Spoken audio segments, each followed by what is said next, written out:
memulai kegiatan hari ini, alangkah lebih baiknya kita berdoa terlebih dahulu.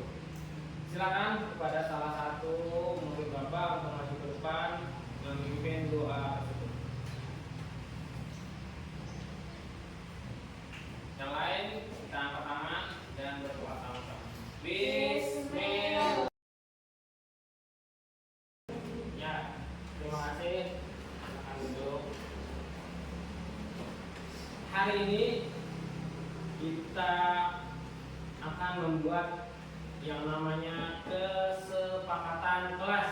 Nah, kesepakatan kelas ini berbeda dari aturan ataupun tata tertib sekolah. Nah, kesepakatan kelas ini dibuat oleh kalian sendiri nantinya. Dan setelah kalian buat nanti dan kita sepakati, terus nanti kita tanda tangani. Nah, itu nanti menjadi keinginan kita bersama. Oke, sebelum kita membuat kesepakatan kelas, kira-kira nih apa impian ataupun keinginan kalian tentang kelas impian kelas 6 ini? Ada yang bisa memberikan pendapat? Oke. Nah, saling menghormati. Oke, yang kedua saling menghargai. Satu lagi. Iya, aktif. Nah, di sini Bapak ada namanya take note. Nah, silakan kalian isi. Ini ada yang lemnya ini di belakang, jangan salah tulis nanti. Silakan kalian tulis nama dan impian kalian tentang kelas impian tadi. Silakan kalian tulis nama dan keinginan kalian tadi. Oke, ini silakan dari Maulida. Depan. Kemudian Mbak Sarah. Kemudian bisa Bibit Alia Isa Dipa. Oke, selain yang kalian sebutkan tadi, juga Bapak bisa memberikan contoh yang lain. Bisa nanti kalian bisa datang utang disiplin. Nah, nanti kalian bisa mungkin hadir tepat waktu. Nah, jadi nanti kalian tuliskan keinginan kalian di dalam take note tersebut. Silahkan kalian tulis sekarang.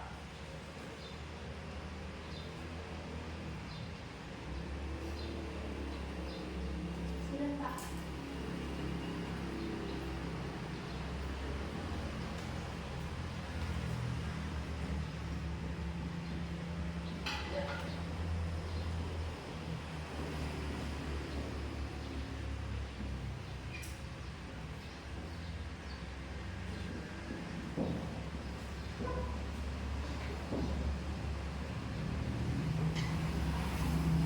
Ya, bagaimana? Sudah.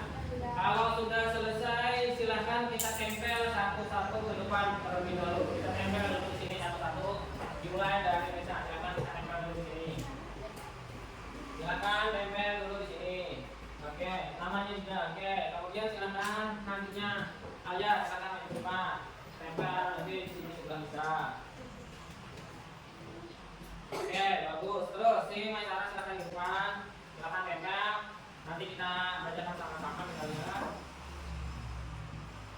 Oke, selanjutnya sini mau tidak silahkan. Oke, ya selanjutnya. Wah, ini di bawah sini. Silahkan tempel dan maju ke depan.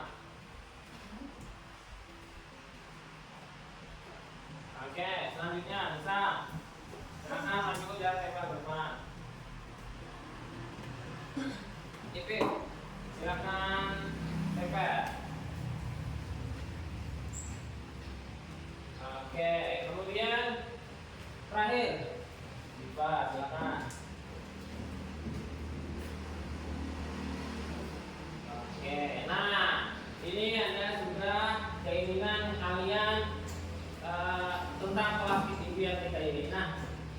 lihat, silakan Maulida maju ke depan kita bacakan.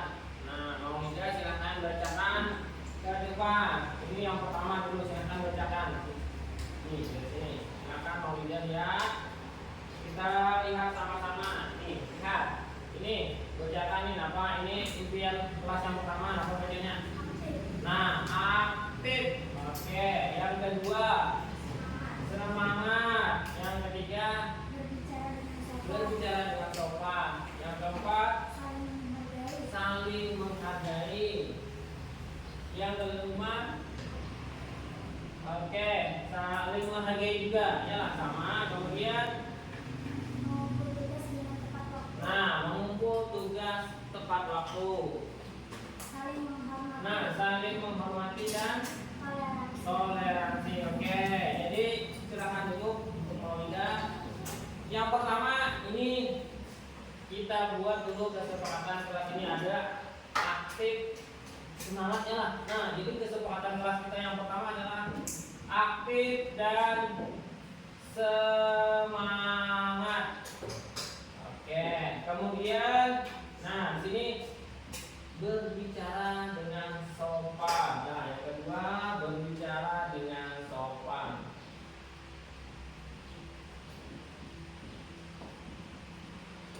Yang ketiga ini saling menghargai.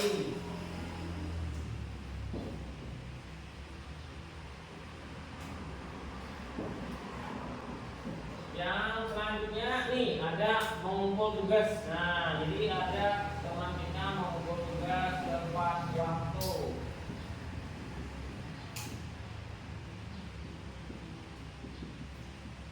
Kemudian ini ada saling menghormati dan toleransi. Itu bisa kita buat di sini saling menghargai sama dengan toleransinya lah. Nih saling menghargai dan saling menghormati. Nah, jadi dapat sudah keinginan atau impian kelas kita ya lah. Yang pertama apa?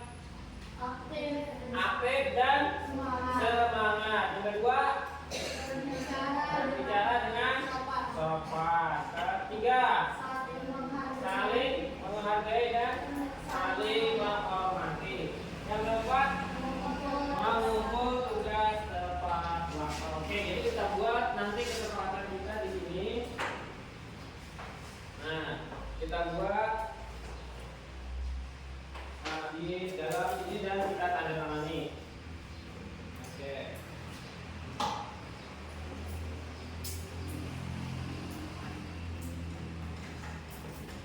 Oke, kita bantu Bapak ke depan. 2 orang kita buka kartunya. Maju, silakan. Ya, lupakan ini kita tempel di sini.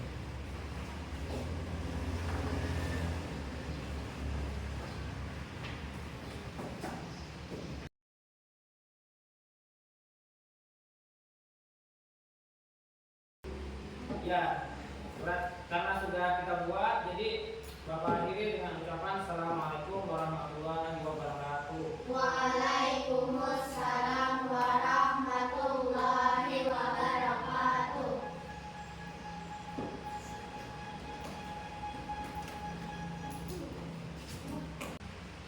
Iya. Nah, terima kasih. Selamat duduk kembali. Nah, kita buat di sini kesepakatan kelas kita. Jadi kita setuju apa? Setuju? Oke, jadi kita buat di sini kesepakatan kelas 6.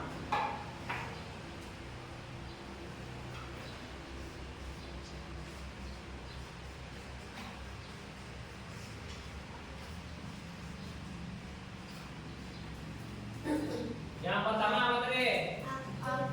Aktif dan semangat.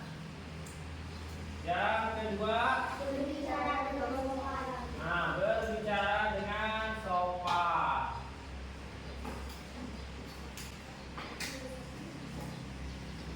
Yang ketiga,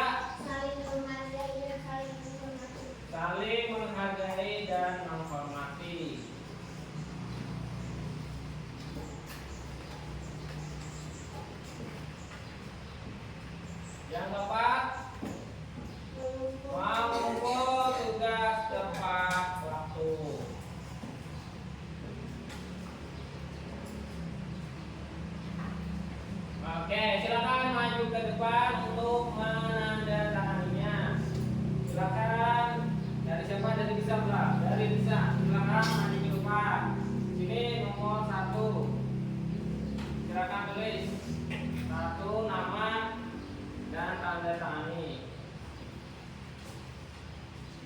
Ya, selanjutnya tanda tangani. Oke. Selanjutnya, Alia silakan maju ke depan. Tanda tangani.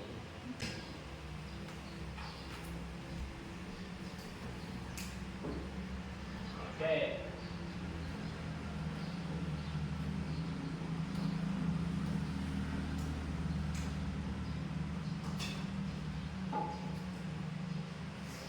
Oke, selanjutnya Maisara silakan lanjutkan tanda tangani.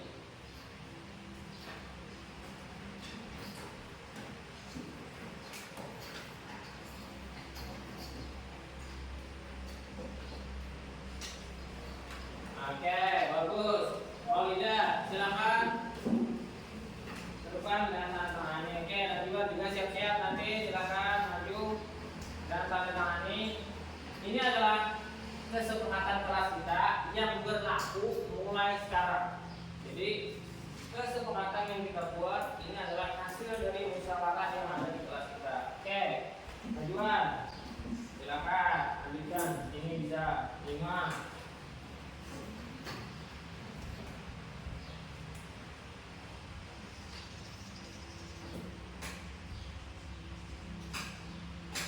Tanda tangannya Najwa.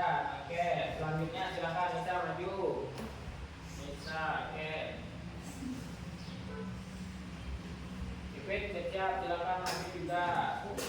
Silakan tanda tangani.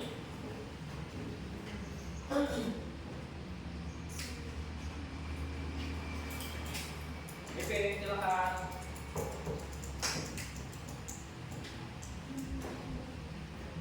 Oke, terakhir Mbak.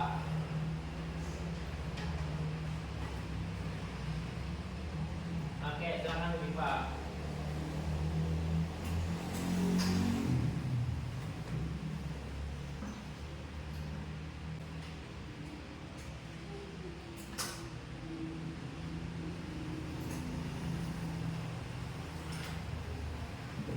Oke, ya terima kasih. Sekarang Bapak yang tanda tangan.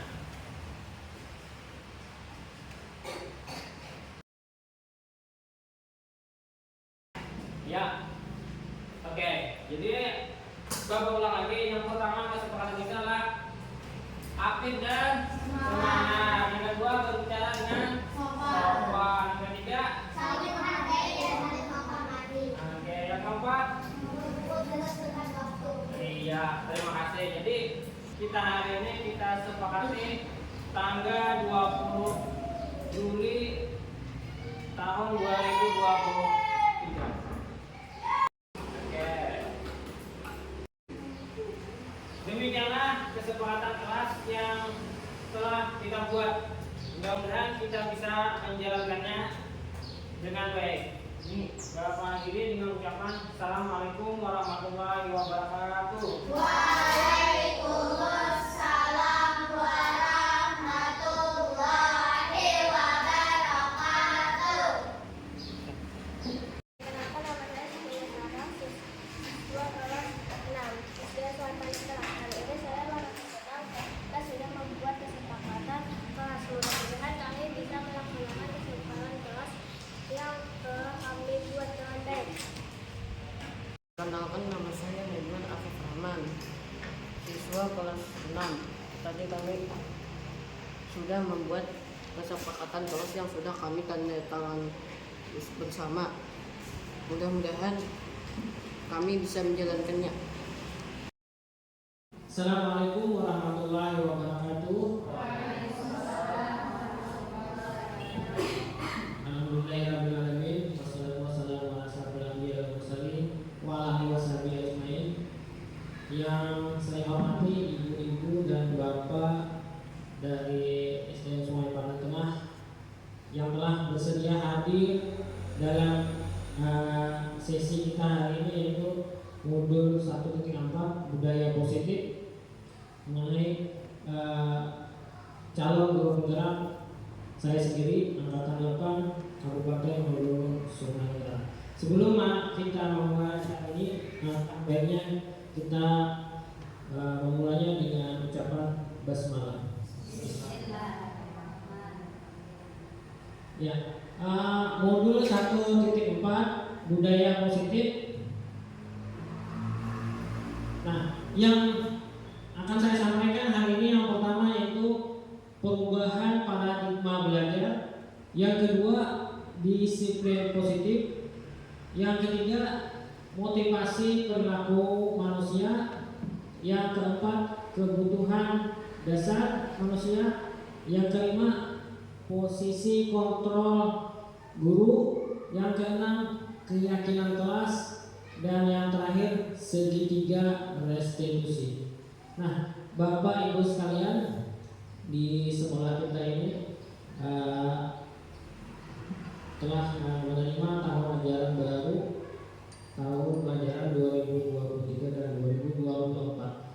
Nah, kita mungkin melihat ada beberapa macam murid kita, kemudian beberapa kelakuan dari mereka. Nah, yang pertama hari ini kita pelajari adalah perubahan paradigma belajar. Nah, bagaimana pendapat Anda atau Bapak Ibu sekalian tentang peserta didik kita saat ini? Ada yang tahu Bapak Ibu? Iya, Ibu.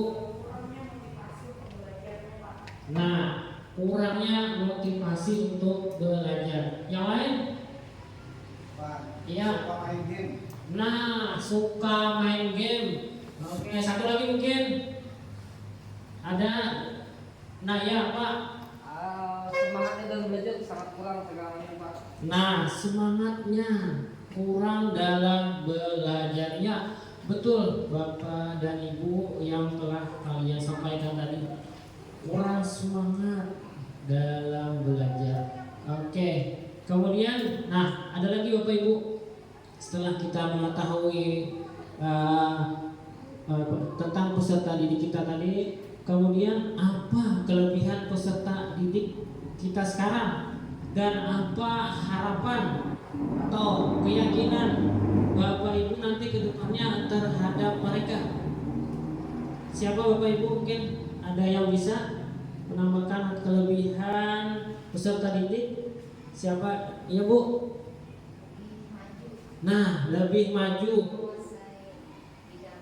lebih menguasai bidangnya. Jadi kata Ibu kelebihan peserta didik kita sekarang ini lebih maju dari yang dulu dan menguasai dalam bidang teknologi Bu. Oke, yang lain? Iya lagi Pak. Unik Pak dan beragam Pak. Betul Pak. Nah, peserta didik kita sekarang ini unik Bapak Ibu. Kemudian apa keyakinan Anda Bapak atau harapan kedepannya terhadap peserta didik? Nantinya harapan saya sebagai pendidik itu siswa itu mempunyai sikap disiplin yang tinggi. Nah, Ya, iya betul Bapak. Yang kita inginkan murid kita ke depan itu memiliki disiplin yang tinggi. Nah, itu adalah harapan dari kita sebagai pendidik. Ada lagi Bapak Ibu harapan ke depannya? Ya Bu. Nah, berakhlak mulia, iya betul Bu. Berakhlak mulia itu adalah karakter ataupun ciri kita ya sebagai profil pelajar Pancasila. Jadi benar sekali perlu anak murid kita itu berakhlak mulia. Nah, satu lagi, siapa lagi? Satu lagi mungkin ada lagi keinginan atau harapan ataupun keyakinan Bapak Ibu untuk murid kita di masa depan. Iya Pak. tadi Pak mungkin harapan kita sebagai pendidik itu siswa dan siswi kita nantinya mempunyai sikap yang mandiri Pak. Nah betul, iya betul sekali kata beliau. Setelah kita sekolah di sekolah kita ini harapan kita itu anak murid kita itu mandiri Bapak Ibu. Oke, terima kasih beri tepuk tangan teman-teman kita semua. Nah, di sini perubahan paradigma belajar kita itu kita mulai dari pola pikir kita Bapak Ibu. Pola pikir kita itu dahulu masih berpusat kepada guru. Nah, guru itu adalah sumber dari segala sumber belajar, sumber teladan. Nah, itu adalah pola pikir kita, mindset kita. Sekarang telah berubah Bapak Ibu. pola pikir kita itu harus kita ubah jadi berpihak pada murid. Nah, jadi kita semuanya itu harus berpihak pada murid.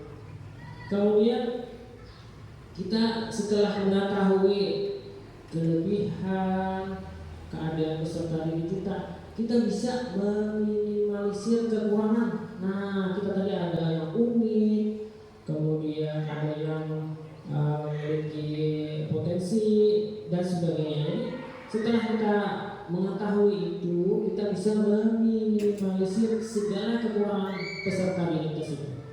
Kemudian fokus pada kelebihan. Nah, tadi kata Bapak ada kata unik. Jadi dari 10 orang itu tidak sama Bapak Ibu. Pasti memiliki macam tingkah laku dan kelakuan. Jadi fokus kita pada kelebihan peserta didik kita.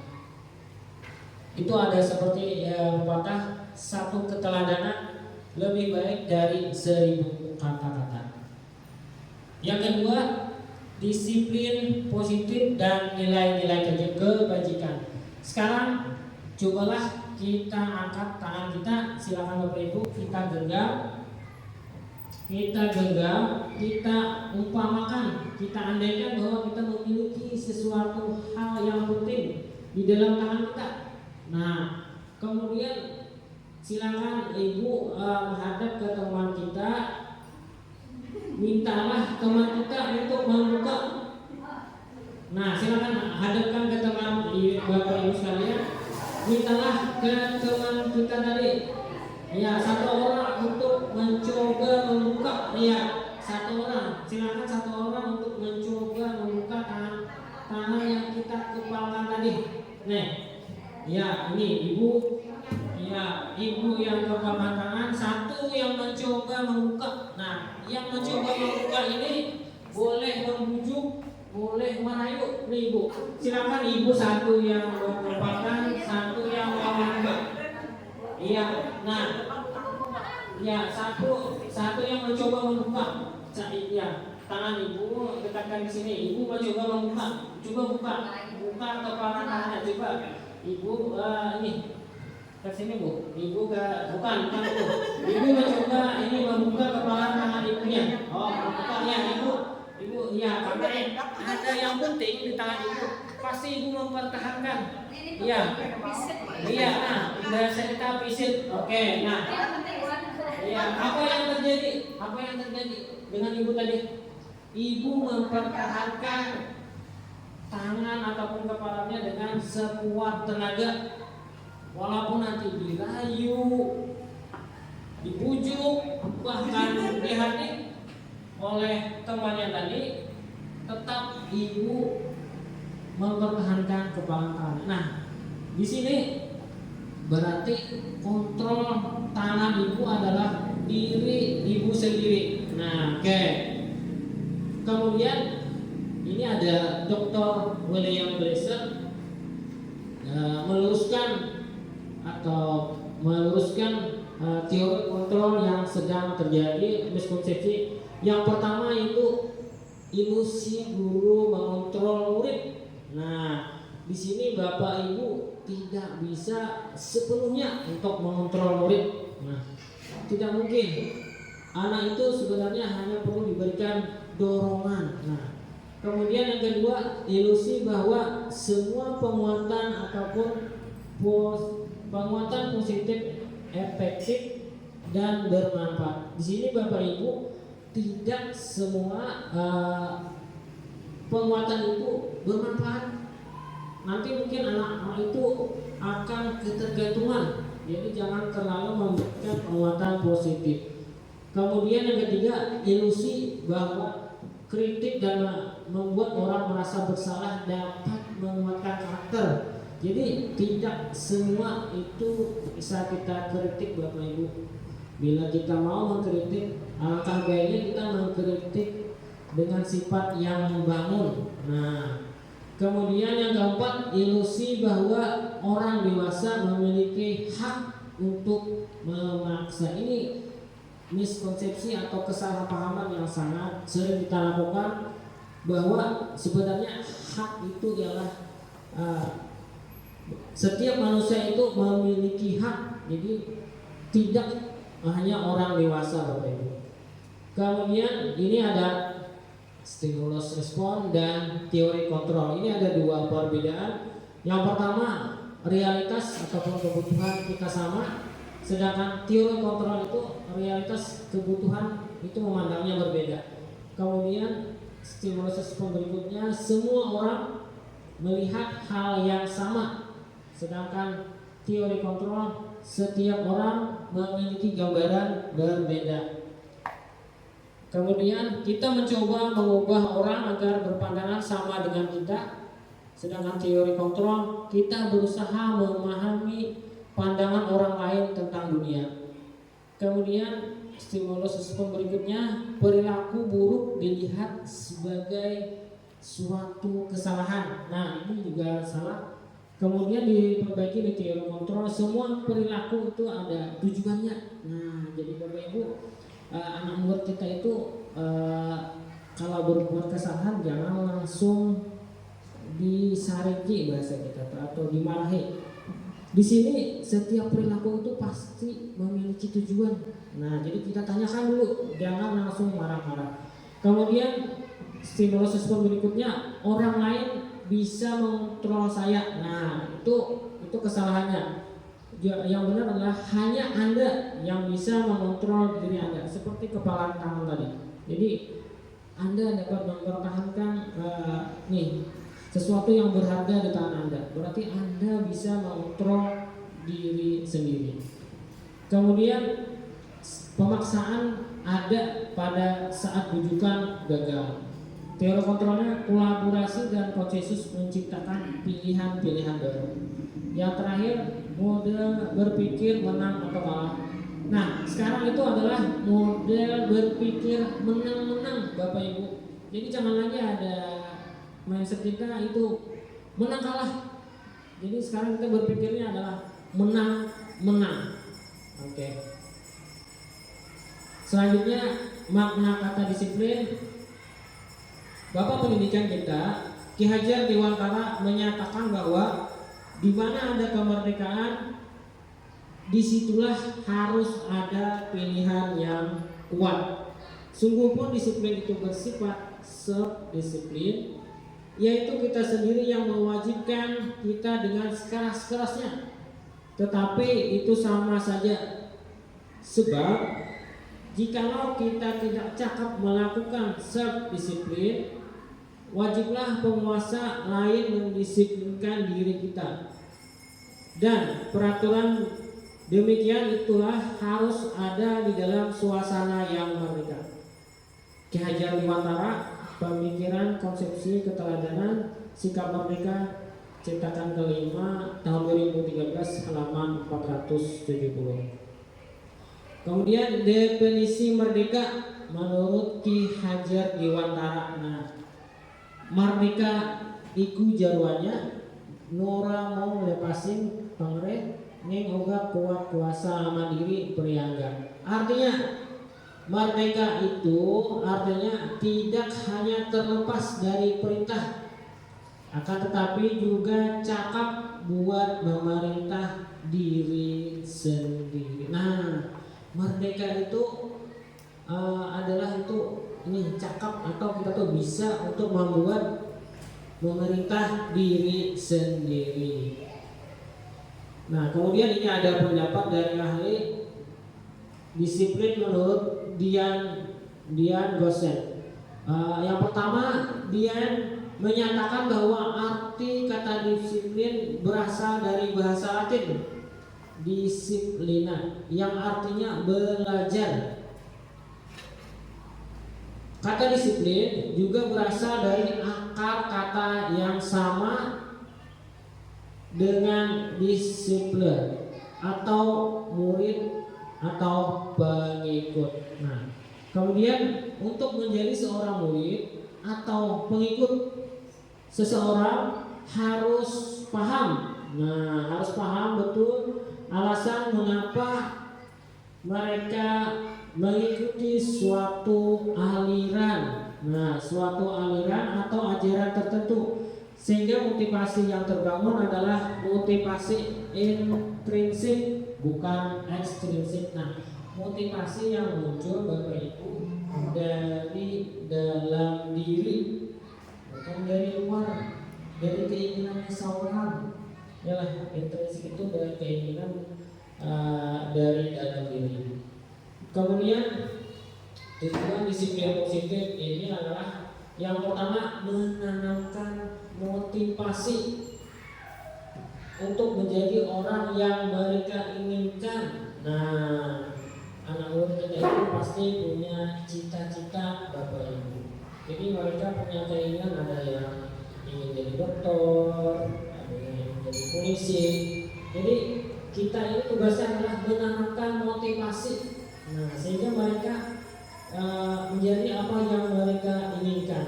Nah, dan menghargai diri sendiri dengan nilai-nilai yang mereka percayai. Akan tetap berperilaku baik dan berlandaskan nilai-nilai kebajikan. Karena mereka ingin menjadi orang yang menjunjung tinggi nilai yang mereka hargai untuk mencapai tujuan mulia. Nah, sekarang ini ada namanya nilai kebajikan universal. Nah, berarti dari dunia. Nilai-nilai kebajikan adalah sifat-sifat positif manusia yang merupakan tujuan yang mulia yang ingin dicapai setiap individu. Dr. William Glasser pada teori kontrol tahun 1984 menyatakan bahwa setiap perbuatan memiliki suatu tujuan. Nah, ini setiap perbuatan anak itu pasti ada tujuannya.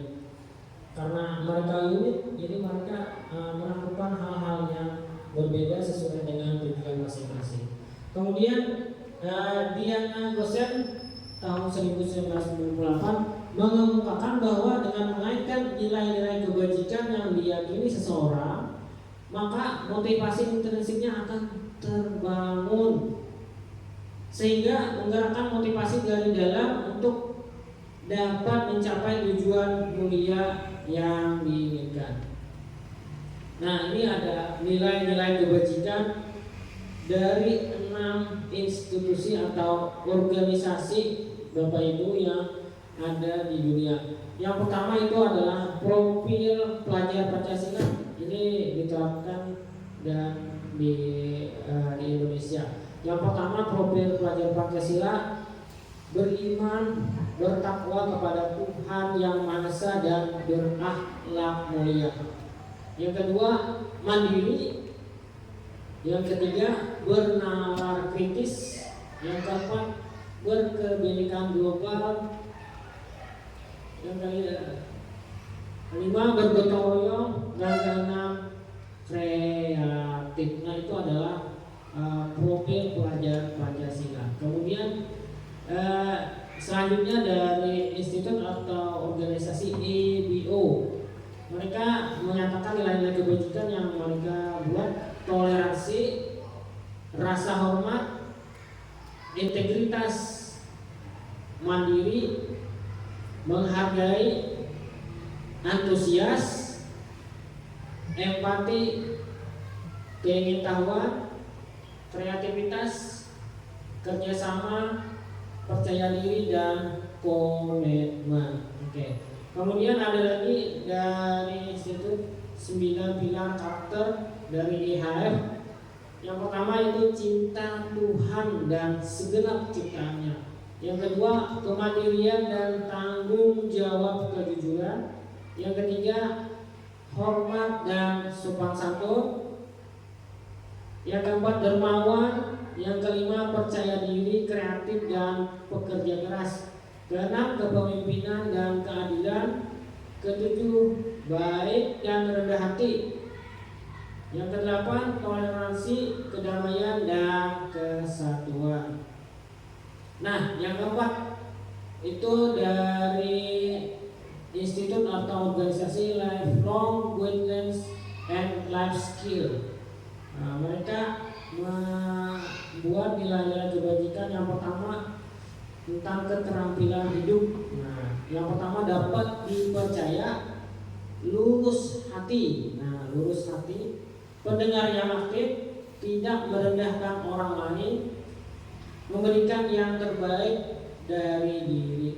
Petunjuk hidupnya itu ada peduli, penalaran, bekerja sama, keberanian, keingintahuan, usaha, keleluasan, berorganisasi, kesabaran, keteguhan hati, kehormatan, memiliki rasa humor, berinisiatif, integritas, pemecahan masalah, sumber pengetahuan, tanggung jawab, dan persahabatan. Yang kelima dari Wedding Moral Intelligence, Michael Borba, The Seven Essential Virtue. Yang pertama suara hati. Suara hati. Yang kedua kontrol diri. Yang ketiga rasa hormat. Yang keempat kebaikan. Yang kelima toleransi. Yang keenam keadilan. Dan ketujuh empati. Yang keenam the virtue project atau proyek nilai-nilai kebajikan. Itu ada peduli, kemudian itu keterus-terangan, kebersihan, komitmen, belas kasih, percaya diri, belas kasih, bertujuan, tanggal rasa, dan gotong royong. Kemudian ada rajin, keberanian, kesantunan, kreatif, semangat, kedermawan, kejujuran, dermawan, harga diri, rendah hati. Kemudian integritas, kebahagiaan, keadilan, baik hati, kesetiaan, berprinsip, bersahaja, keteraturan, kedamaian, dan keteguhan hati. Rasa hormat, tanggung jawab, pengabdian, bijaksana, bersyukur, toleransi, percaya, lurus hati, ketegasan, dan pengertian. Bapak Ibu, sekarang kita diskusikan dan kita sepakati apa saja nilai setelah kita melihat dari 6 organisasi yang telah membuat nilai-nilai kebajikan. Sekarang kita kembali ke sekolah. Apa saja nilai-nilai kebajikan di sekolah kita selama ini, Bapak Ibu? Kita sudah bisa membayangkan nilai-nilai kebajikan yang ada di sekolah kita selama ini, Bapak Ibu. Ada yang bisa menyebutkan nilai-nilai kebajikan di sekolah kita selama ini? Silakan. Ada yang bisa? Ya, Bapak. Nilai-nilai kebijakan yang ada di sekolah kita selama ini diantaranya beriman, bertakwa kepada Tuhan Yang Maha Esa, serta berakhlak mulia. Iya, betul Bapak. Dari pengamatan Bapak tadi, nilai kebajikan yang ada di sekolah kita inilah beriman dan bertakwa kepada Tuhan Yang Maha Esa dan berakhlak mulia. Betul sekali, karena setiap harinya kita menjalankan salat zuhur berjamaah. Itu adalah cerminan bahwa kita telah melaksanakan satu kebajikan, ya. Bahkan itu juga sesuai dengan profil pelajar Pancasila. Jadi alhamdulillah berarti sekolah kita sudah sesuai dengan keinginan bangsa kita, yaitu beriman dan bertakwa kepada Tuhan Yang Maha Esa dan berakhlak mulia. Oke, bagus sekali. Kemudian ada lagi kan kebajikan selanjutnya yang Bapak Ibu bisa kemukakan? Silakan, ya Ibu. Iya, betul sekali. Toleransi. Jadi kebajikan yang ada di sekolah kita berikutnya adalah toleransi. Benar sekali. Ada lagi yang lain? Betul. Kata Ibu, kerja sama. Oke. Jadi sekolah kita ini tanpa kerjasama itu tidak bisa bisa berjalan dengan baik. Nah, jadi nilai kebajikan yang sangat penting berikutnya adalah kerjasama. Betul sekali Ibu. Nah, setelah kita mengetahui nilai-nilai kebajikan dari Bapak tadi, beriman dan bertakwa kepada Tuhan Yang Maha Esa, kemudian dari Ibu tadi toleransi, kemudian Ibu tadi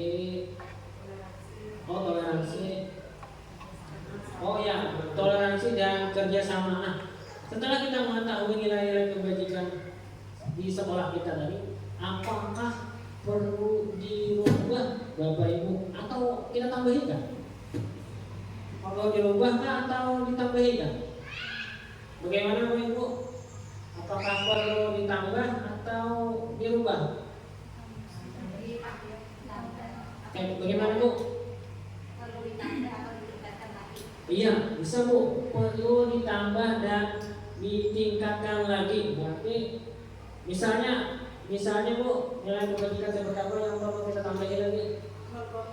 Nah, salah satunya adalah bergotong royong. Sebenarnya nilai kebajikan bergotong royong itu sudah kita laksanakan, yalah. Kita di sekolah kita itu setiap Jumat itu mengadakan yang namanya Jumat bersih. Nah, jadi kita sama-sama bergotong royong. Adakah lagi Bapak Ibu yang perlu kita tambah? Kebajikan yang perlu kita tambah lagi? Iya, Bapak. Nah, empati ya. Di sini Bapak Ibu sebenarnya juga kita juga sudah melaksanakan kegiatan yang memupuk rasa empati, Bapak Ibu. Kita juga setiap Jumat itu ada namanya istilah Jumat berbagi. Nah, jadi Jumat berbagi kita adakan setiap Jumat itu murid-murid itu memberikan sumbangan secara sukarela. Nah, kemudian uang yang terkumpul itu nanti apabila ada salah satu warga sekolah kita yang sakit, yang mengalami musibah, nah kita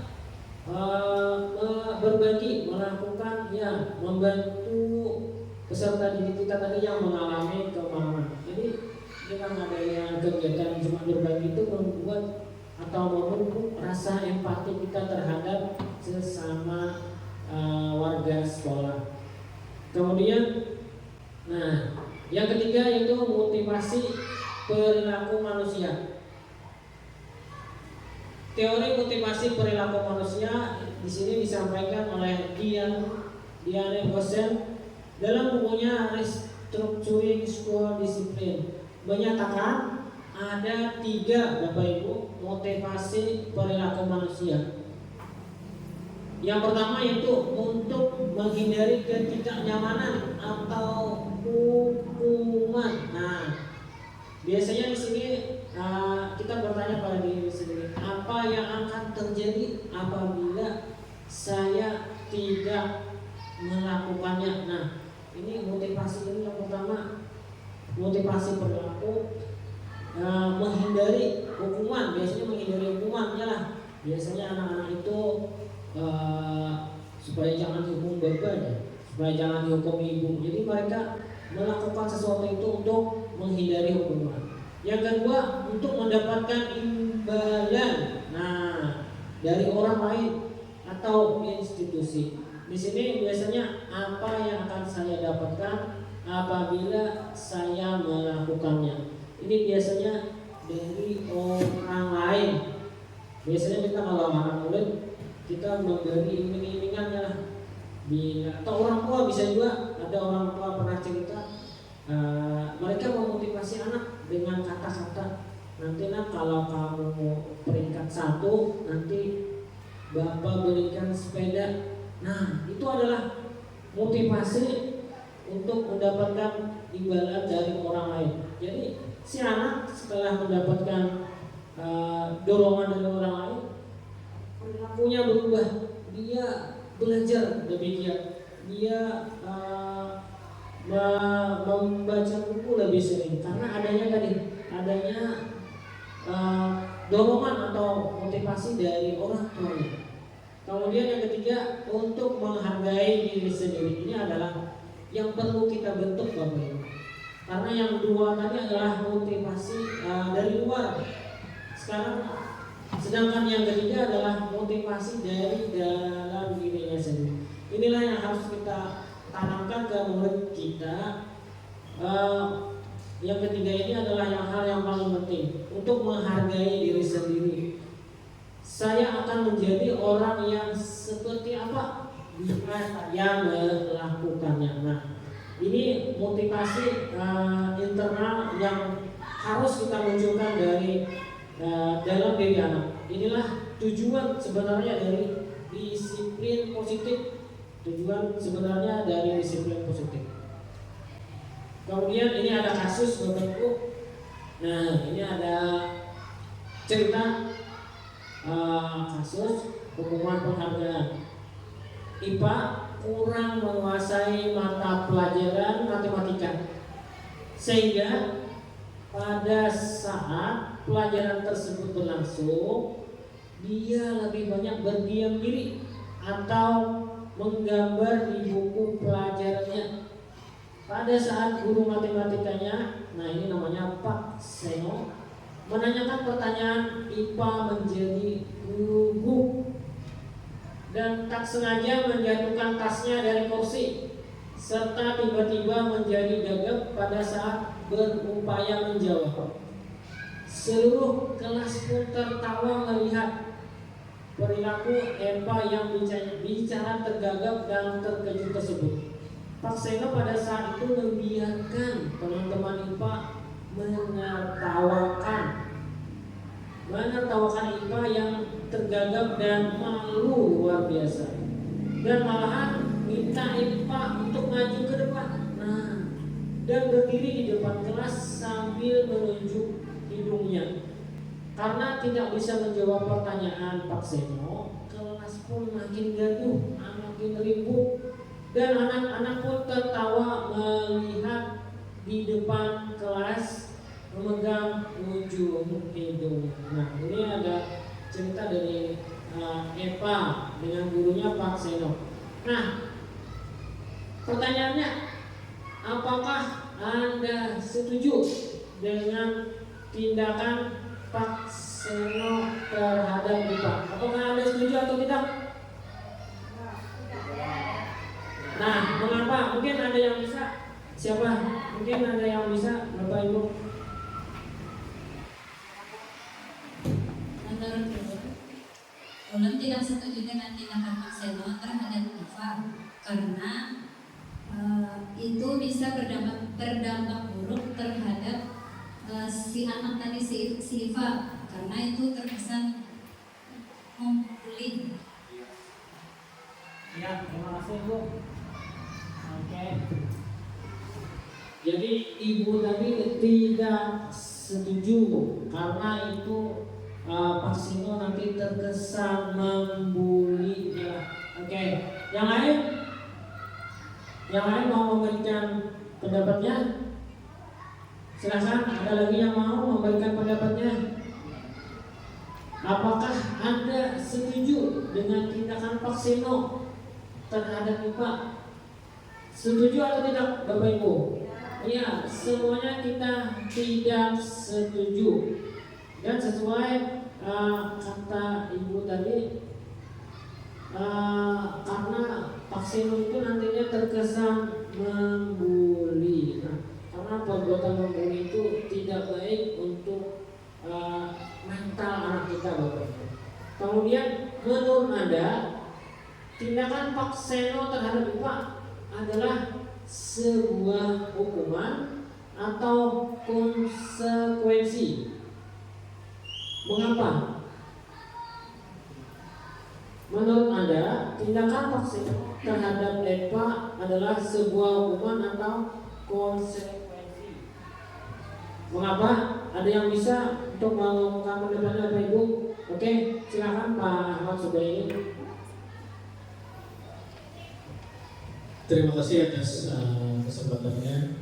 Menurut saya tindakan Pak Seno terhadap IPA adalah sebuah hukuman karena perilaku Pak Seno dilakukan secara mendadak saat itu juga dan langsung menunjuk pada siswanya atau IPA. Itu Pak.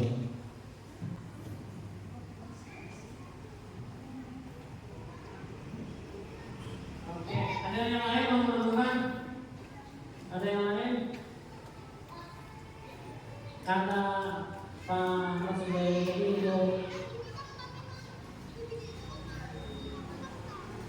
kata Pak Masudari tadi itu adalah tindakan maksimal terhadap itu adalah sebuah hukuman. Iya, iya. Mengapa? Mengapa dari Pak Masudari? Karena beliau dadakan dan langsung. Kalau konsekuensi biasanya ada keyakinan atau kesepakatan terlebih dahulu. Ya itu menurut Masudari itu karena tiba-tiba dan kalau konsekuensi ada kesepakatan. Ya, betul sekali Bapak Ibu. Tindakan vaksin ini adalah hukuman. Bahkan ini lebih mengarah ke mempermalukan Allah. Kalau kita melihat di sini tidak sepantasnya Pak Seno melakukan hal yang demikian. Karena guru itu kita tidak boleh melakukan bullying ataupun seperti yang dilakukan oleh Pak Seno tersebut. Oke, beri tepuk tangan untuk teman-teman tersebut. Nah, yang keempat itu kebutuhan dasar manusia dan dunia berkualitas. 5 kebutuhan dasar manusia menurut Dr. William Glasser dalam choice theory. Yang pertama yaitu kebutuhan bertahan hidup. Nah, ini biasanya yang paling penting adalah bagi kita kebutuhan bertahan hidup Bapak Ibu. Di sini ada kesehatan yang diperlukan oleh manusia, rumah. Nah, rumah itu adalah kebutuhan bertahan hidup, makanan, berkembang biak dan rasa aman. Itu adalah kebutuhan dasar manusia untuk bertahan hidup. Yang kedua adalah kebutuhan untuk diterima. Nah, kebutuhan untuk diterima ini adalah keinginan untuk tetap terhubung dengan orang lain, seperti teman, keluarga, pasangan hidup, ataupun teman sekantor. Jadi kita ini ada kebutuhan untuk diterima dan disayang. Kemudian kebutuhan pengakuan atas kemampuan. Nah, setiap orang itu pasti memiliki kemampuan dan mereka memerlukan itu kebutuhan pengakuan atas kemampuan mereka.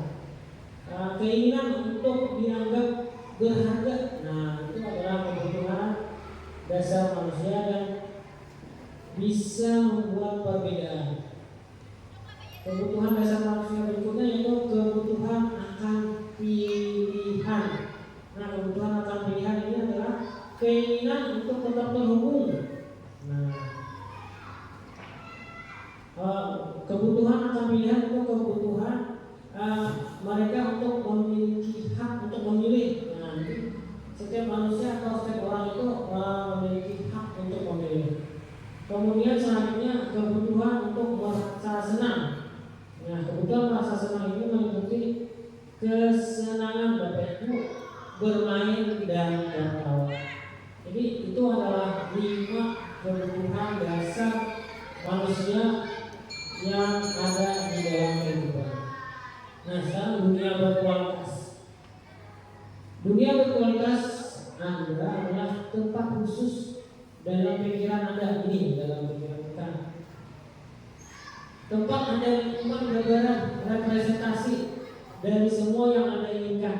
Nah, bisa berisi orang-orang seperti keluarga, anak, ya, orang tua, dan hal-hal apa saja yang terbaik dalam hidup. Kenangan, ya, kenangan waktu mungkin nikah, ya, itu itu adalah dunia berkualitas yang ada di dalam pikiran kita.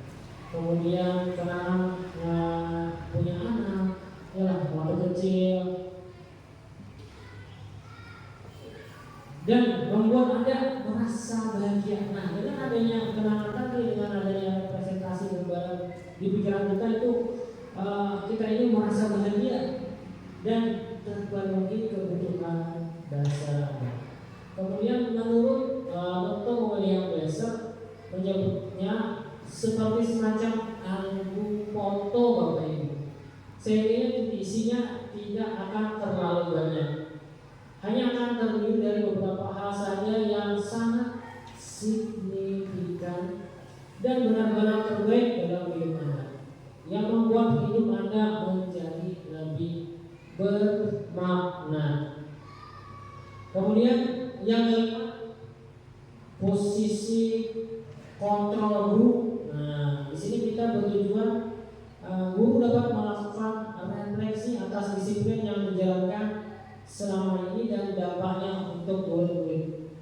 Yang kedua, guru dapat menerapkan disiplin restitusi di posisi manajer, Bapak Ibu. Nah, yang diinginkan di sini adalah kita guru ini sebagai manajer, minimal pemantau, agar dapat menghasilkan murid yang bertanggung jawab, mandiri dan merdeka.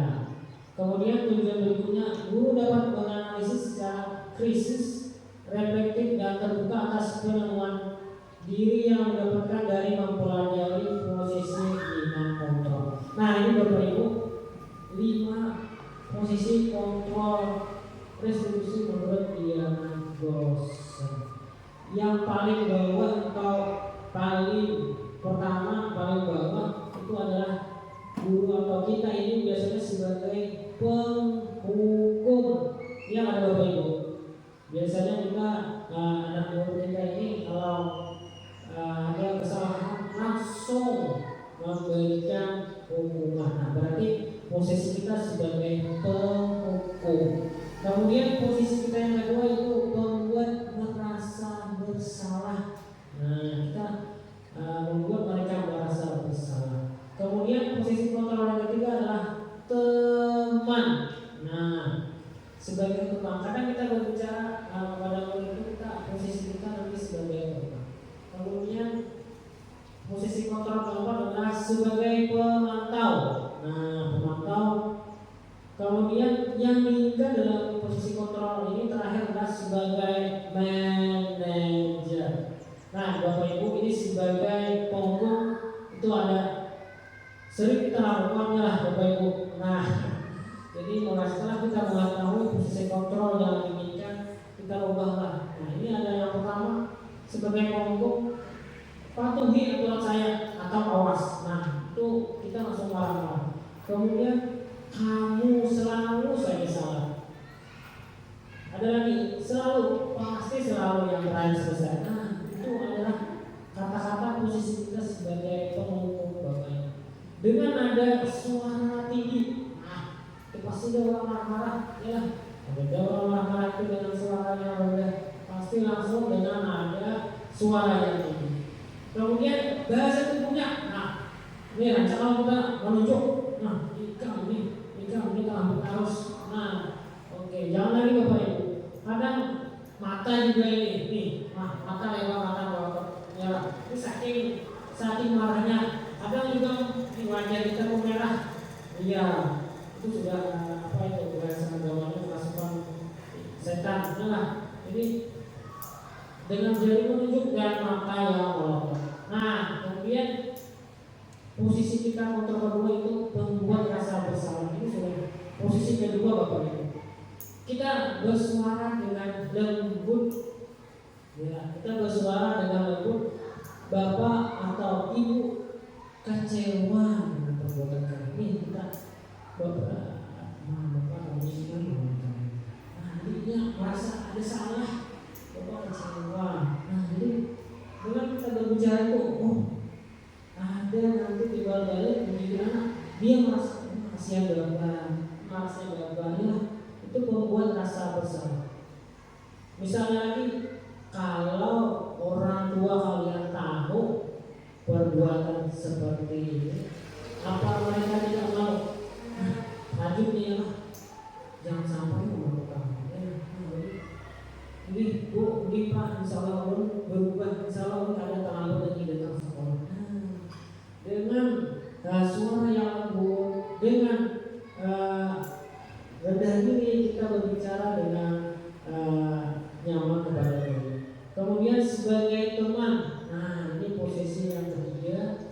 Pada posisi kontrol teman ini tindakan yang diambil guru bersifat persuasif atau itu mengajak kembali dengan berkata, ayo bantulah demi ibu ya, ayolah nak demi bapak. Nah jadi di sini kita seolah-olah posisi kita sama dengan murid, jadi sama posisi kita dengan murid tadi itu sebagai perempuan.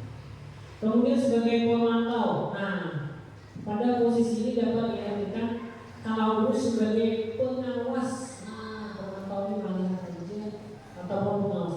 Guru bertanggung jawab terhadap perilaku siswa yang diawasinya, yang pada yang berpedoman pada peraturan dan konsekuensi yang ada di sekolah.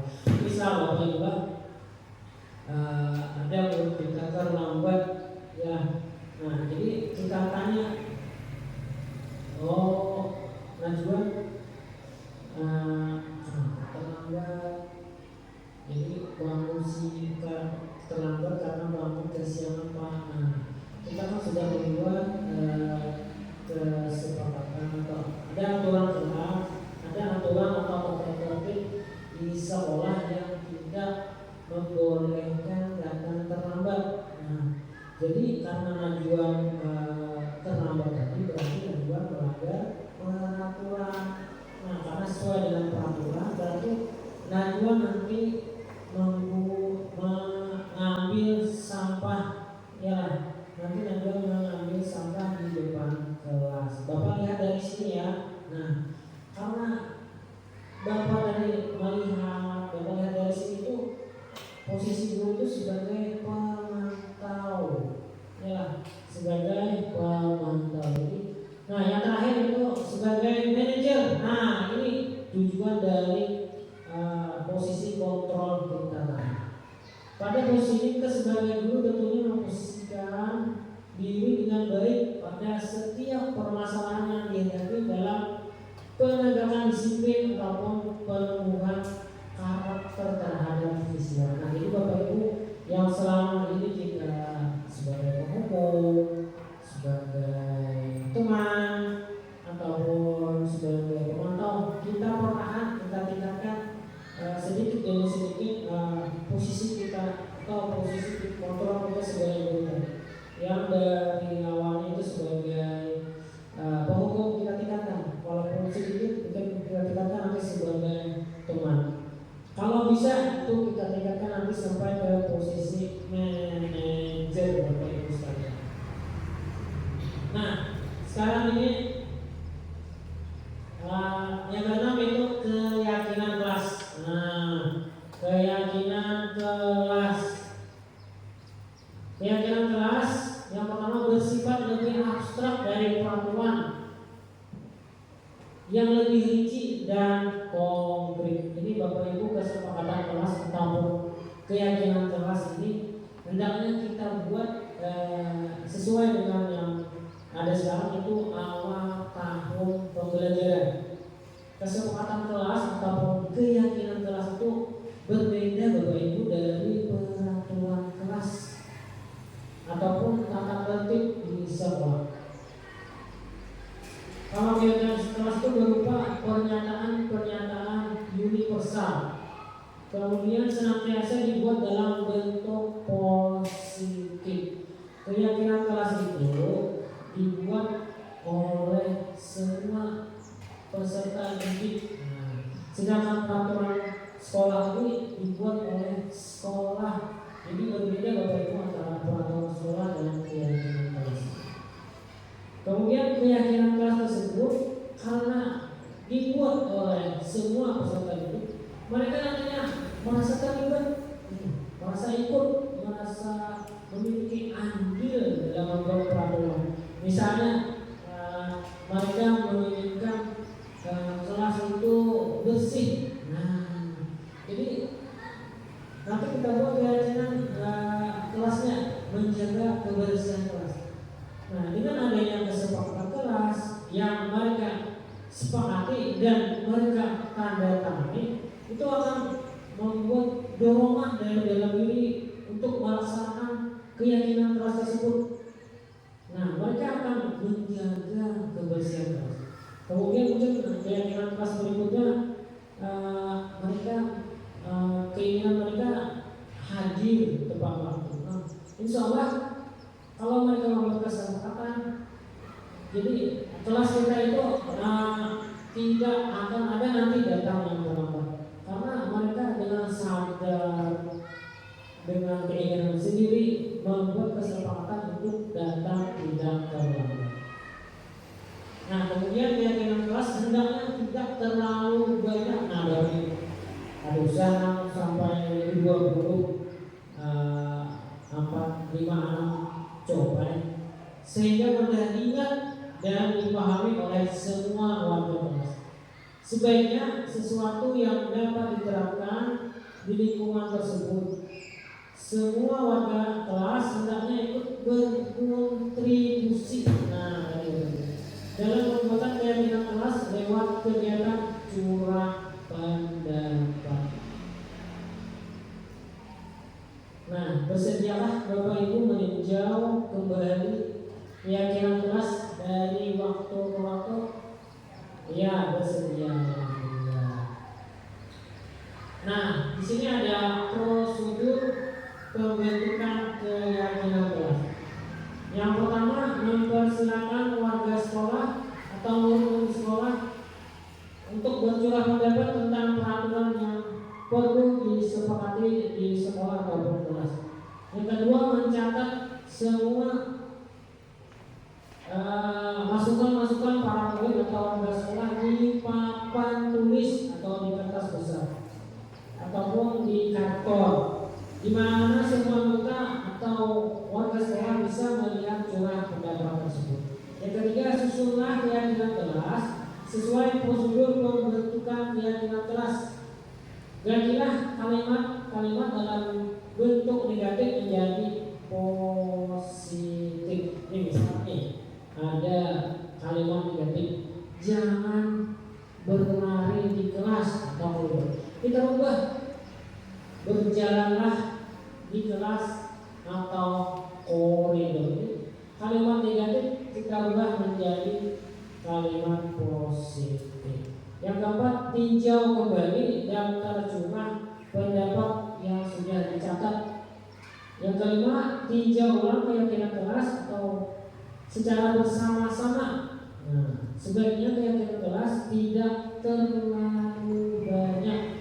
Ini bisa berkisar antara 3 sampai 7 keyakinan kelas. Yang keenam, setelah keyakinan kelas dibuat, maka semua warga kelas dipersilakan menjawab ulang dan menyetujuinya dengan menandatangani. Bapak Ibu, menandatangani keyakinan kelas tersebut termasuk guru. Nah, jadi setelah mereka menandatangani, kemudian kita juga guru itu harus menandatangani sebagai dukungan memperkuat kesepakatan kelas kita. Yang ketujuh, keyakinan kelas selanjutnya bisa diletakkan di dinding, atau di dinding kelas di tempat yang mudah dilihat semua warga kelas. Oke.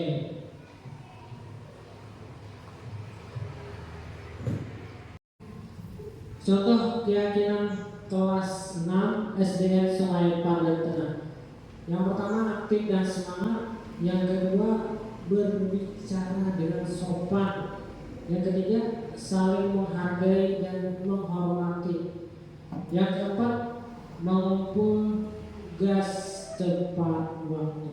Jadi dibentuk pada awal kita pelajaran tahun pelajaran 2023-2024. Ini ada contoh video pembentukan keyakinan kelas Bapak Ibu. Silakan kita tonton bersama.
Ya, ini contoh pembuatan keyakinan kelas 6.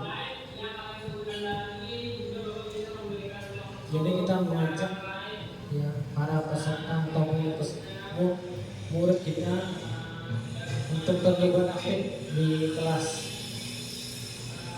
Mereka memberikan ide dengan pendapat dan saran tentang kelas impian.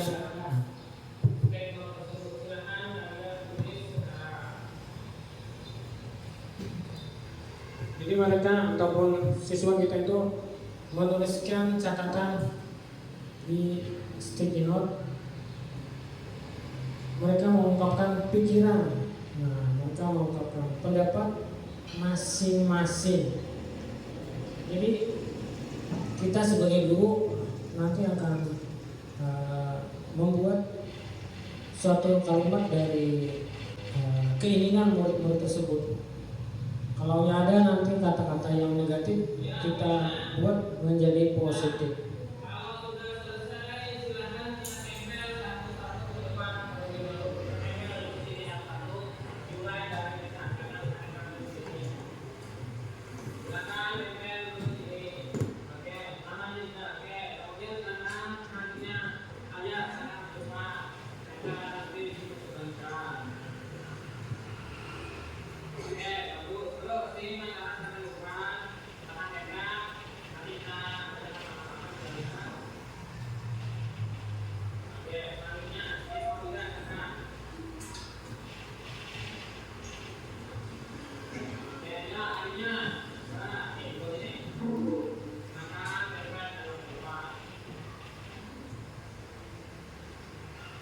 dengan adanya keinginan pribadi ataupun impian tentang kelas mereka itu, mereka nanti akan sadar diri dan menghargai keinginan mereka sendiri, sehingga mereka nanti akan jarang atau bahkan tidak melakukan kesalahan lagi, sehingga kelas kita akan berjalan dengan nyaman, baik dan lancar. Bapak Ibu sekalian.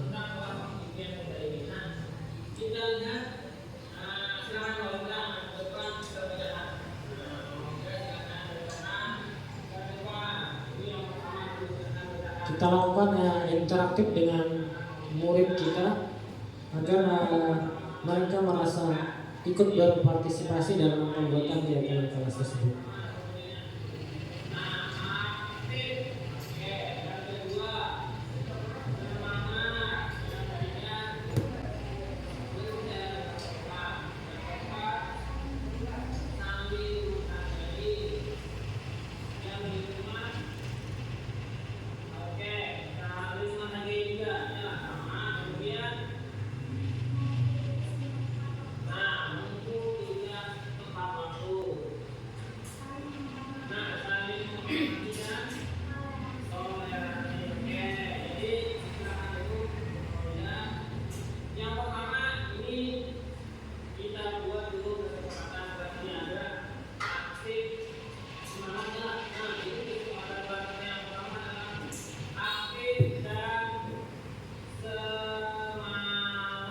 Ya, kita ambil kata-kata dari murid dan kita buat ke dalam suatu keyakinan kelas dari kata-kata murid tersebut.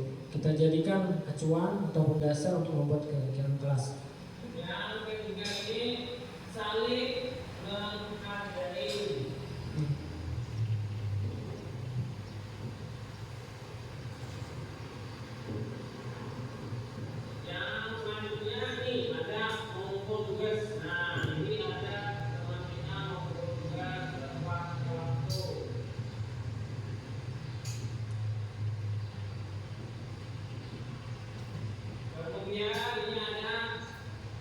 Ada saling menghormati dan toleransi. Itu bisa kita buat di sini, saling menghargai sama dengan toleransi lah. Saling menghargai dan saling menghormati. Nah, jadi dapat tidak keinginan dunia dan keinginan atau impian kelas kita ya. Yang pertama apa? Aktif dan semangat. Kedua, setelah kita mendapatkan kata-kata atau ide dari itu, kita simpulkan kata-kata tersebut menjadi keyakinan kelas. Kemudian kita jadikan atau kita tulis dalam sebuah karton yang nantinya akan kita tempel di dinding. Nah, di sini kita juga menguatkannya dengan anak-anak untuk memberikan tanda tangan.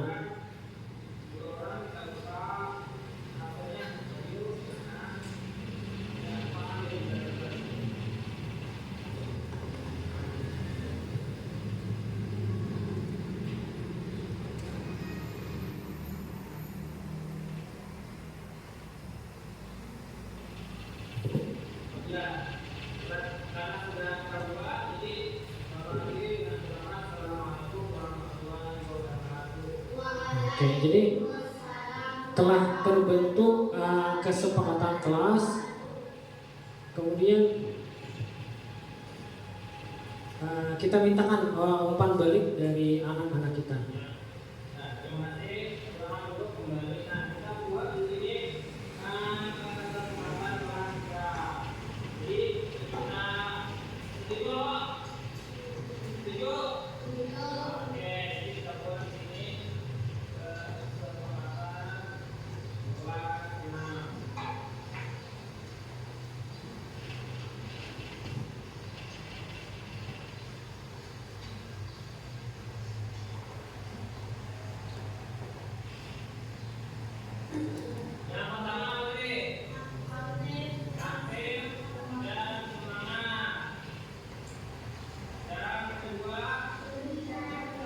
Ya, kita bersama-sama kembali menyepakati kesepakatan kelas yang telah dibentuk tadi secara bersama-sama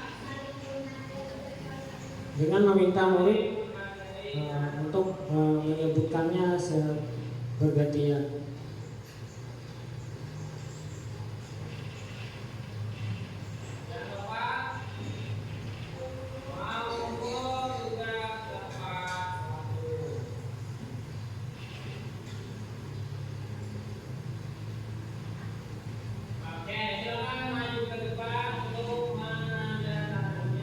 Jadi terakhir anak-anak diminta menandatangani setiap orang kesepakatan ataupun keyakinan kelas yang telah disetujui secara bersama-sama.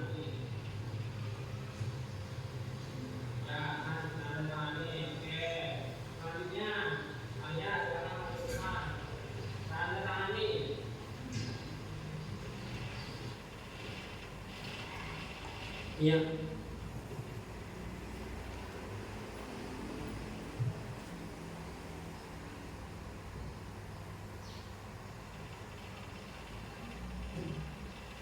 Setelah kita membuat kesepakatan kelas,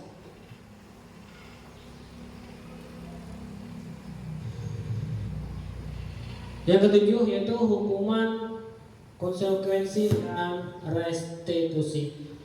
Hukuman bersifat tidak terencana. Nah, itu tadi kita ada suatu peristiwa dari Pak Seno, ya berarti benar kata Bapak Subaini tadi, itu adalah hukuman bersifat tidak terencana atau tiba-tiba.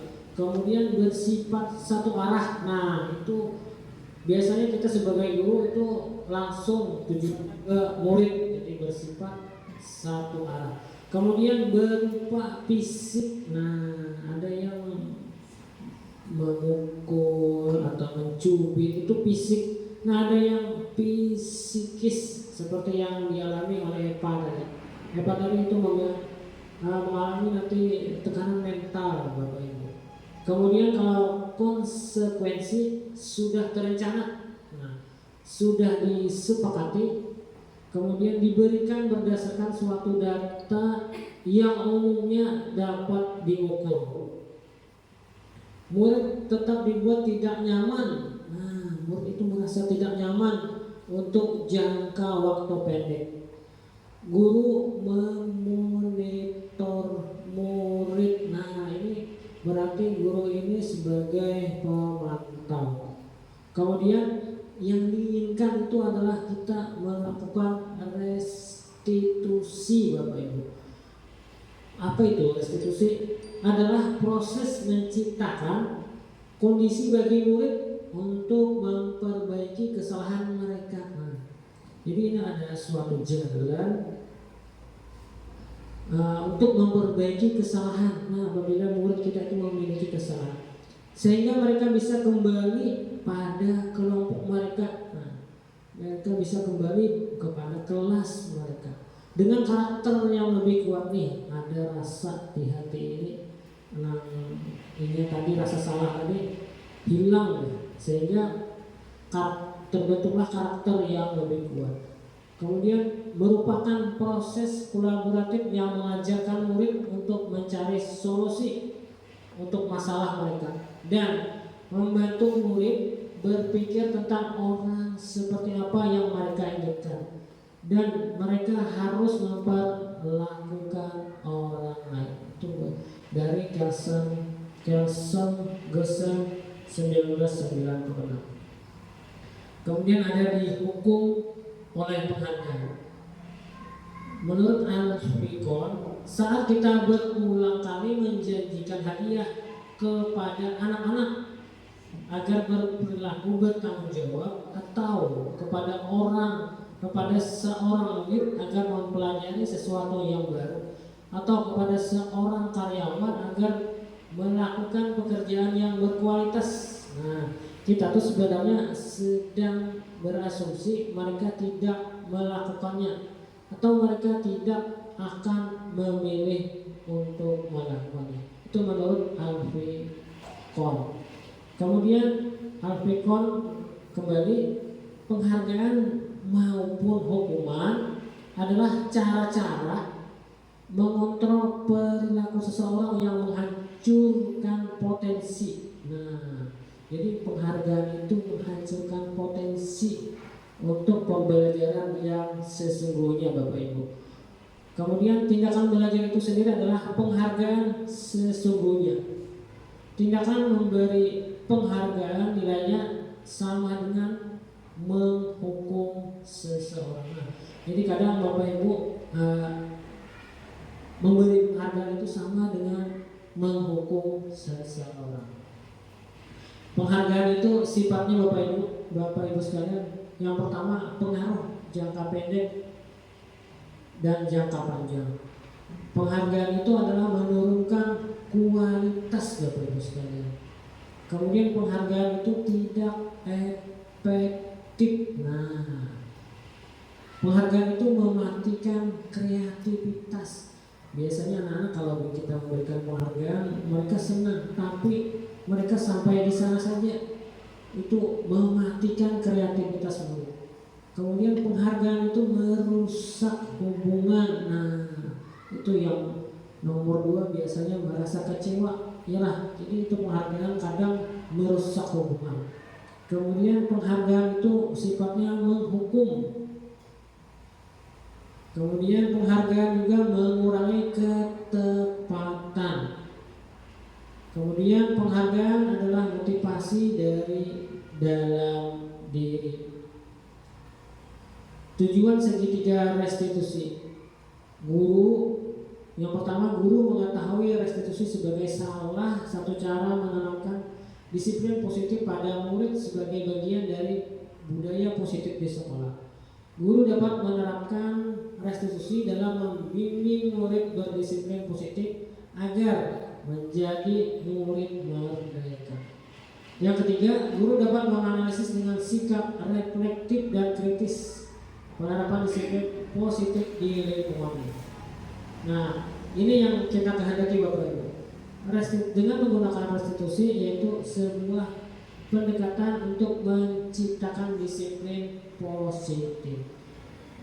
Restitusi itu bukan untuk menebus kesalahan. Nah, jadi bila dia berbuat kesalahan, kita gunakanlah restitusi yang sifatnya bukan untuk menebus kesalahan. Kemudian memperbaiki hubungan.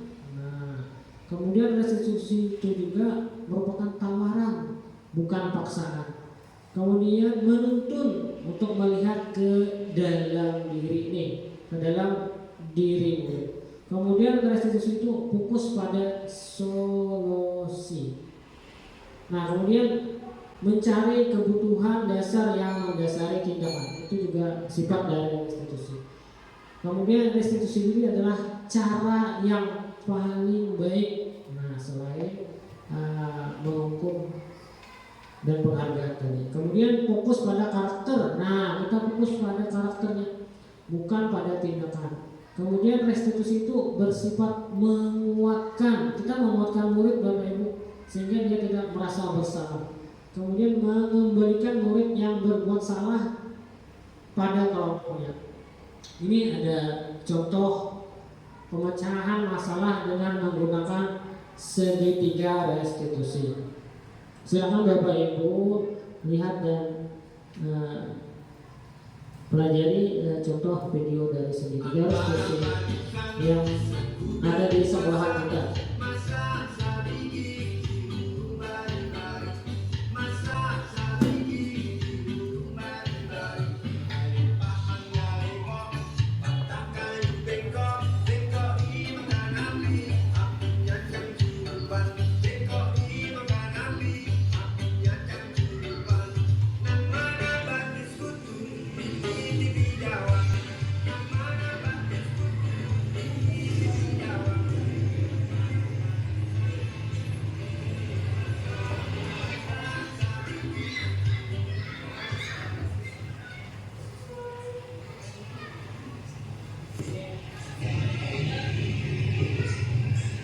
Ya, ini ada salah satu murid yang datang terlambat sekolah, kebetulan Melihat akhir-akhir ini kamu sering datang terlambat.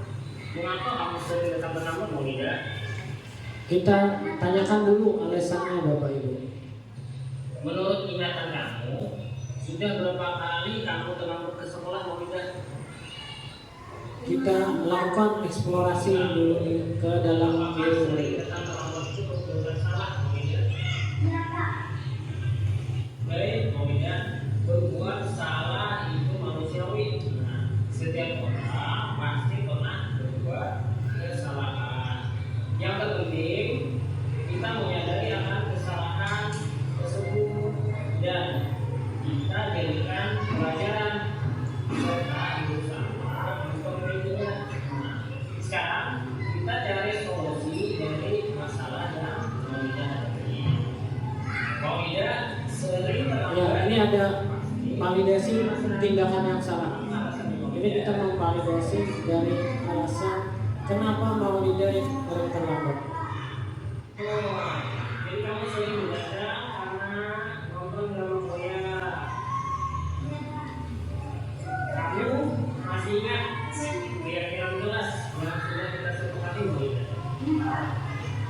Kalau terlambat datang ke sekolah sesuai dengan keyakinan jelas atau tidak, Maulida? Menurut kamu, Nah, kita menanyakan yang sudah kamu keyakinan kelas yang telah kita buat.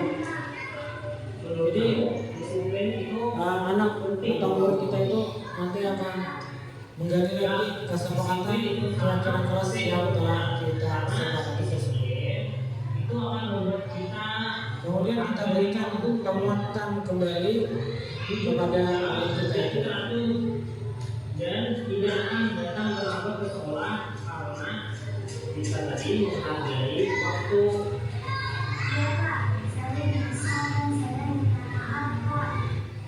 Menurut kamu, apa yang akan kamu lakukan agar kamu tidak datang terlambat ke sekolah? Nah, kemudian kita berikan tawaran agar dia dapat mengungkapkan Sekarang silakan solusi kamu kembali dari masalah yang dia hadapi. Oke. Ya, dari video tersebut kita ada melakukan 3 hal Bapak Ibu. Sisi yang pertama kita menstabilkan identitas. Jadi kita stabilkan dulu identitas dari Maulida atau murid yang datang terlambat ke sekolah kita tadi.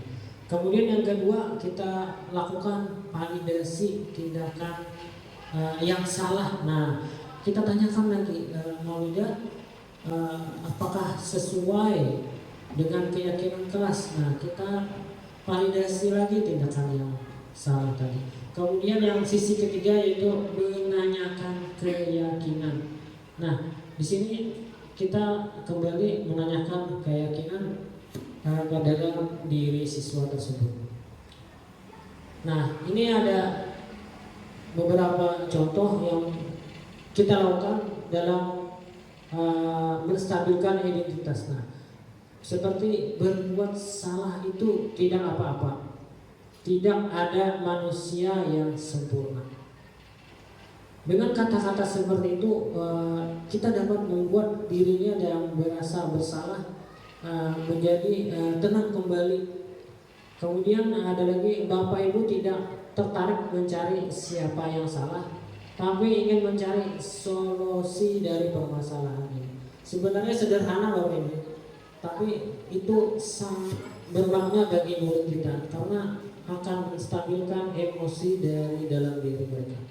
Kemudian validasi tindakan yang salah. Nah, kita bisa menggunakan kata-kata kamu pasti punya alasan mengapa melakukan hal tersebut.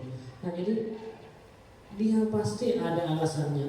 Seperti Maulida tadi, dia melakukan datang terlambat itu karena nonton drama Korea. Kemudian ada lagi, kamu boleh mempertahankan sikap itu, tapi kamu harus menambah sikap baru. Nah, dengan adanya memvalidasi tindakan yang salah tadi, kita tidak terlalu memojokkan anak didik kita. kemudian menyatakan keyakinan. Nah, di sini Bapak Ibu bisa menggunakan apa keyakinan kelas yang sudah dilanggar. Nah, jadi dengan menanyakan keyakinan, dia akan sadar dan mengetahui di mana letak kesalahannya. Kemudian apakah kamu bersedia memperbaikinya? Kemudian nanti apa rencana ke depannya? Nah, itu adalah kata-kata yang bisa kita gunakan dalam menyatakan keyakinan. Nah, demikian Bapak Ibu yang Bapak sampaikan sebelum ulun akhiri atau saya akhiri.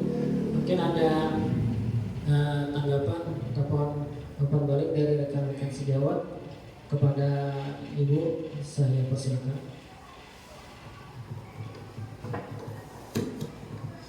Ya, terima kasih. Assalamualaikum warahmatullahi wabarakatuh. Terima kasih pada kesempatan ini. Saya hanya ingin memberikan tanggapan tentang diseminasi modul 1.4 budaya positif yang disampaikan oleh Bapak Ridwan Ansari. Menurut saya poin-poin yang disampaikan itu bisa menjadi bahan pembelajaran sebagai kita sebagai guru yang selama ini kita banyak salah kaprah, salah mengartikan segala tindakan-tindakan kita. Misalnya saja tadi masalah hukuman, kalau kita sebagai guru biasanya kita langsung memvonis anak itu bersalah.